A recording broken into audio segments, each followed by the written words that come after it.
doing this. Oh, well, thanks, Will. Are you excited for the season? The season gets underway tomorrow. Well, today there's a doubleheader to start the season, but tomorrow for you guys. Man, it's our last practice today. Our guys have been beating each other up. We get on the plane and go to Milwaukee here in a little bit. So right. Our guys are excited to get after it, man. Yeah. Let me just cut right to the chase and ask you an interesting question. So you guys have been in this process. How long have you been officially in this process now? The rebuild? Yeah. I've been here for about 26 months now. 26 months. Yeah. I think we decided it was necessary after the first couple of weeks, and then started it probably during that first season. So I feel like I love the young players you guys are getting. Appreciate right? I do. I like that guy. I like that guy. I like that. I think you're getting good players and later in the draft than you might ever expect. Yeah. And yet I keep seeing the expectation for wins is still so low, and that's what I don't understand. I don't understand. It doesn't make sense to me. I think our evaluators, they put a lot of time in, and with us, we're trying to get as many bites at the apple as possible, which is why you see us try to get as many draft picks, because you can find players anywhere in the draft. Right. And we've been fortunate to, hopefully we think we're going to hit on some of those guys, but they are really, really young. They're in year 2. So is that why? They're just too young? It takes some time. Yeah. But again, we're going to take off whenever the players are ready, and I think we're giving them those opportunities will make them more ready. The only true veterans you guys have are Chris and CJ.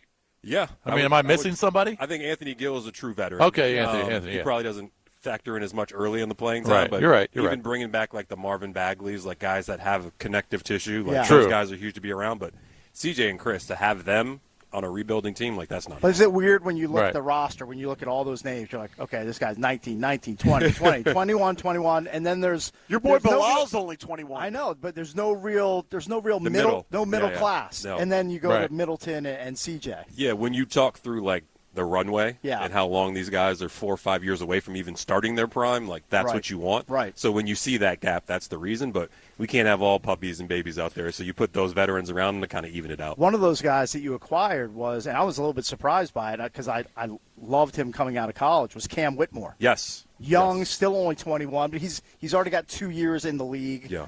Talk us through how you went through acquiring him and bringing him here and adding him to the mix you already have. Yeah, Cam was someone that we studied pretty hard intensively in that draft. We ended up taking Bilal in that draft, but he was someone who dealt with an injury during the draft process and kind of slid further back, went to a place where he didn't get necessarily as many minutes and opportunities, but our pro scouts are always staying with those guys, and we evaluated him. We stayed with him, a local guy who's just a basketball hooper and junkie, and he brings something that we don't have, the physicality, the force, the ability to score, the athleticism, and the defense. He's a complete player, and we can't wait to unleash him. When Cam was in college at Nova, he was built like a fifth-year senior when he was a freshman. It's crazy. He's just a physical specimen. Yeah, there's not many players at that age that have that level of power and athleticism, and it shows. And he has a rare ability to get to the rim but also shoot the ball. Let me rewind a little bit. Okay. So OKC wins the title last year. They did. All right. You were in Oklahoma City for a bunch of years. 15 of them. 15 years.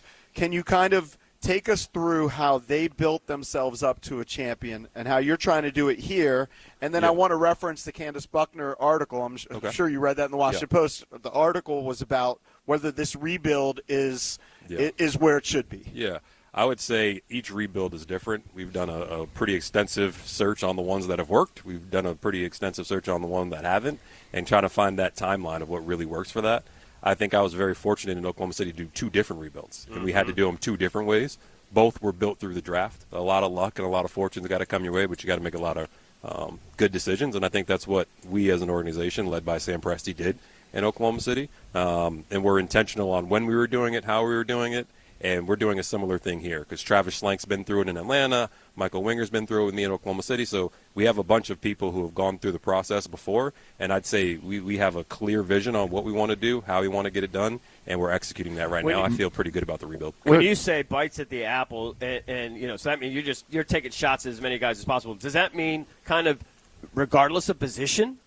I think the way we want to play, yes. I think you'll see us out there with 2 bigs. You'll see us out there with all 5 wings. I think where the game of basketball is transitioning, so we have a lot of players we like, but we're also not naive. We know that not every single player is going to make it through. Right. But we want to give guys opportunities this year so we can make some decisions coming forward. So, again, there's a lot of opportunity for these young guys to play, and we want some of these guys to step up and kind of seize that this year. So for OKC, obviously Shea led the way. Yes. And that was a trade piece. Yes. A lot of the other guys were draft pieces. Correct. and the trade piece was because you had Paul George. Yes. Right? Yes. And you were able to trade Paul George and get picks and get Shea, who became the MVP of the league and who's the leading scorer and led them to a championship. That's a grand slam is what that is. Right. Now, you maybe don't have a Paul George, but the reality is guys like C.J. McCollum and Chris Middleton are probably trade pieces. I would say not necessarily, because where they are in their careers and kind of where they were at, Paul George was kind of still in his prime at that time. But again, each rebuild is different. And for us, you were lucky to get someone early on in their career. It was after year one with Shea, so you're still kind of in that mold where you can kind of grow. But it's more about the infrastructure that you're building, and we've put a lot of time in the support system around these players and building the environment to where the development they can of the grow. players. So it's all about player development, and that's kind of what we're focused on. And whenever you get someone in your career, like, that's important to start from day one.